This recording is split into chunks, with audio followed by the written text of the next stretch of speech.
Topic చూద్దాం. ఖమ్మం జిల్లా వెలుగుమట్లలో ఉద్రిక్త పరిస్థితులు నెలకొన్నాయి. భూదాన్ భూముల్లో నిర్మించిన గుడిసెల తొలగింపుపై స్థానికులు పోలీసుల మధ్య తీవ్ర ఘర్షణ చోటు చేసుకుంది.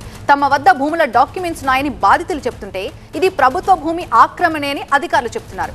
ఇల్లు గుడిసెల కూల్చివేతతో వెలుగుమట్లలో ఉద్రిక్తత నెలకొంది. దీంతో పోలీసులు భారీ బందోబస్తు ఏర్పాటు చేశారు.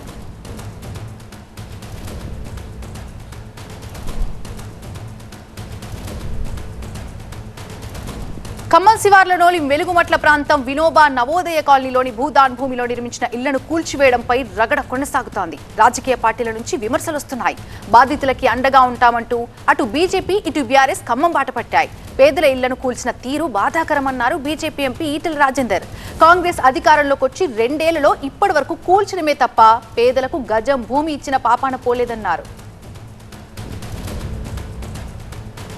పేదలైతే ఖమ్మం పట్టణానికి బతకడానికి వచ్చిందో అలాంటి వాళ్ళు గుడిసెలు వేసుకొని రేకుల షెడ్లు వేసుకొని జీవిస్తూ ఉంటే అకారణంగా చెంపా పెట్టకుండా నోటీసులు ఇవ్వకుండా ఇవాళ ఇంటికొక డీసీఎంని లారీని పంపించి యుద్ధ భూమిని తలపించే పద్ధతిలో 10,000 మంది పోలీసులను పెట్టుకొని ఆ ప్రజల మీద చేసిన దాడి, ఆ ఇల్లు కూలగొడుతున్న తీరు, అక్కడ మహిళలు కన్నీరు పెడుతున్నటువంటి పద్ధతి, ఇవాళ పిల్లలు కూడా మా ఇల్లు కూలగొట్టకండి అని చెప్పి వాళ్ళు కార్చిన కన్నీళ్ళ సాక్షిగా ఇవాళ యావత్ తెలంగాణ సమాజం అంతా కూడా సిగ్గుతో తలదించుకుంటా ఉంది.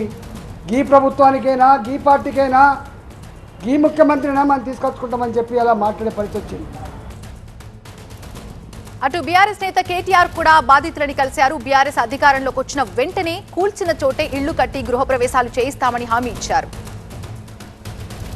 నేను రాజకీయం కోసం రాలా, కానీ కేసీఆర్ సార్ చెప్పాడు, మీకు చెప్పమన్నాడు కేసీఆర్ సారు. మళ్ళీ మీకు ఇదే వెలుగుమట్లలో ఇదే జాగలో మీకు ఇల్లు కట్టించి మళ్ళీ గృహప్రవేశం కూడా మేమే చేస్తాం. మీకు మీ ఐకమత్యాన్ని దెబ్బతీసే ప్రయత్నం చేస్తారు. మీకు పొంగులేటి శ్రీనివాసరెడ్డి పిలుస్తాడు, మీకు తుమ్మల నాగేశ్వరరావు గారు పిలుస్తాడు, మీకు ఆ డిప్యూటీ సీఎం గారు పిలుస్తాడు. పిలిచేసి మీకు ఇది ఇస్తాం అది ఇస్తాం, మీకు ఇంత ఇస్తాం అంత ఇస్తాం అని చెప్పి మీ 900 కుటుంబాల్లోనే చిచ్చుపెట్టే ప్రయత్నం చేస్తారు. మీరు ఐక్యంగా ఉంటే మీరేనండి, ఒక మాట జాగ్రత్తగా మీరు ఐక్యంగా ఉంటే, మీరు ఐక్యంగా కొట్లాడితేనే మీరు విజయం సాధిస్తారు.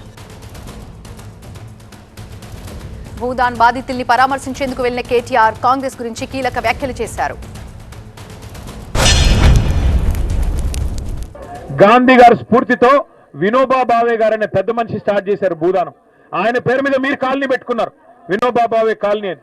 కానీ ఆ రోజు ఒరిజినల్ గాంధీ గారు ఉన్నారు, ఈ రోజు డూప్లికేట్ గాంధీలు వచ్చి వాళ్ళ ఆధ్వర్యంలో పనిచేసే భూ దొంగలు వీళ్ళు. భూమిని కొల్లగొట్టే దొంగలు కాబట్టే, రియల్ ఎస్టేట్ మాఫియా కాబట్టే ఇలా మీ భూమిని లాక్కునే ప్రయత్నం చేస్తున్నారు. ఖమ్మం జిల్లా వెలుగుమట్లలో ప్రస్తుత పరిస్థితి గురించి అప్డేట్స్ అందించడానికి మా ప్రతినిధి నారాయణ లైవ్ లో సిద్ధంగా ఉన్నారు. నారాయణ, అక్కడ జనమేమో మా దగ్గర డాక్యుమెంట్స్ ఉన్నాయి, ఇది మాదే అంటున్నారు. అటు అధికారులేమో ఇది ప్రభుత్వంది, పక్కా ఆధారాలు ఉన్నాయి అంటున్నారు. అసలు ఏది నిజం? దీనిపై ఎప్పటి వరకు క్లారిటీ వచ్చే అవకాశం ఉంది? అండ్ కేటీఆర్ వ్యాఖ్యల గురించి ఎలా అర్థం చేసుకోవాలి? ఖమ్మం వెలుగుమట్లలో భూదాన భూములలో గత కొద్ది సంవత్సరాలు కూడా ఈ వివాదం కొనసాగుతూనే ఉంది. గత ప్రభుత్వంలో కానీ ఇప్పుడు వచ్చినటువంటి ప్రభుత్వంలో కూడా ఈ సమస్య పరిష్కారం చూపించకపోవడంతో మరింత జటిలమైంది. ఈ రోజు అంటే 3 రోజుల క్రితం CCLA హైకోర్టు నుంచి స్పష్టమైనటువంటి ఆదేశాలు ఉన్నాయని ఆ ఆర్డర్స్ను తీసుకొని వచ్చి రెవెన్యూ పోలీస్ అధికారులు వెలుగుమట్లో ఉన్నటువంటి పేదల గుడిసెలను అయితే కూల్చివేయడం జరిగింది. అయితే దీనికి సంబంధించి ఇప్పుడు రాజకీయ రగడ కొనసాగుతుంది. ఆ అధికార కాంగ్రెస్ మినహా ఇటు బీఆర్ఎస్ కానీ బీజేపీ, CPM, CPI, ML పార్టీలకు చెందినటువంటి అన్ని పార్టీల నేతలు ఈ బాధితులకు సంఘీభావం తెలియజేస్తారు. ఎందుకంటే ఎలాంటి నోటీసులు ఇవ్వకుండా ప్రొసీడింగ్ ఆర్డర్స్ పేదలకి ఉన్నా కానీ ఏమాత్రం కూడా ముందస్తు సమాచారం లేకుండా ఈ విధంగా కూలగొట్టి రోడ్డు మీదకి తీసుకురావటం ఏందనేది ప్రధానంగా అన్ని ప్రతిపక్ష పార్టీలు కూడా ప్రశ్నిస్తాయి. అయితే ప్రభుత్వం వైపు నుంచి ఇప్పుడు కలెక్టర్ ఒక స్పష్టమైనటువంటి ఇప్పటికే ఒక ప్రకటన చేశారు. ఇది ఖచ్చితంగా భూదానికి సంబంధించినటువంటి భూములే. సర్వే నెంబర్ 147, 148, 149లో 30 ఎకరాల 8 గుంటలు భూదానికి సంబంధించినటువంటి భూమి. దీనికి సంబంధించి వీళ్ళు హైకోర్టుకు వెళ్ళిన తర్వాత కూడా హైకోర్టు ఎలాంటి కూడా ఆర్డరు వాళ్ళకి అనుకూలంగా ఇవ్వలేదు. CCLA హైకోర్టు తమకు స్పష్టమైనటువంటి ఆర్డర్స్ ఆదేశాలు ఇచ్చిన తర్వాతనే ఇది ఈ ప్రభుత్వ భూమిని చట్టబద్ధంగా స్వాధీనం చేసుకోవటం జరిగింది. దీని విలువ సుమారు 250 కోట్ల విలువైనటువంటి ప్రభుత్వ భూమిని రక్షించామనేది కలెక్టర్ ప్రకటించారు. మరొక విషయం, దీంట్లో అర్హులైనటువంటి పేదలైతే ఎవరైతే ఉన్నారో వాళ్ళందరినీ గుర్తించి ఇందిరమ్మ ఇళ్ళు కట్టిస్తాం, వాళ్ళకి ప్రభుత్వ పరంగా న్యాయం చేస్తామనేది కలెక్టర్ ప్రకటించారు. ఇక జిల్లాకు చెందినటువంటి ముగ్గురు మంత్రులు అయితే ఇప్పుడు ప్రస్తుతం అయితే జిల్లాలో అందుబాటులో లేరు. వాళ్ళు కూడా వాళ్ళ వైపు నుంచి కూడా ప్రభుత్వంతో మాట్లాడి ఖచ్చితంగా న్యాయం చేస్తామనేది ఇటు రెవెన్యూ అధికారులు కలెక్టర్ చెప్తున్నటువంటి మాట. అయితే ప్రతిపక్షాలు చెప్తున్నటువంటిది ఇప్పుడే బీఆర్ఎస్ వర్కింగ్ ప్రెసిడెంట్ కేటీఆర్ కానీ ఇతర ప్రతిపక్ష పార్టీలు కూడా బాధితులకు సంఘీభావంగా ఉన్నారు. 2014లో 1895 మందికి 100 గజాల భూములు ప్రొసీడింగ్ ఆర్డర్స్ ఖచ్చితంగా వాళ్ళకి పట్టాలు ఇవ్వటం జరిగింది. అప్పటి నుంచి కూడా దాదాపుగా ఈ 10-12 సంవత్సరాల కాలంలో అనేక మంది పేదలు తమకు శాయశక్తులు అంటే శక్తి కొలది కొంతమంది గుడిసెలు వేసుకున్నారు, కొంతమంది రేకుల షెడ్లు వేసుకున్నారు, కొంతమంది ఇల్లు కూడా కట్టుకోవడం జరిగింది. గత ప్రభుత్వంలో కూడా వాళ్ళకి ఎలాంటి ఇబ్బంది కలిగించలేదు, కానీ ఇప్పుడు అకస్మాత్తుగా ఎందుకు కోల్చాల్సిన అవసరం ఏంది అనేది కూడా ప్రతిపక్షాలు ప్రశ్నిస్తే ముఖ్యంగా జిల్లాకు చెందినటువంటి ముగ్గురు మంత్రుల మీద ఆయన విమర్శలు చేశారు.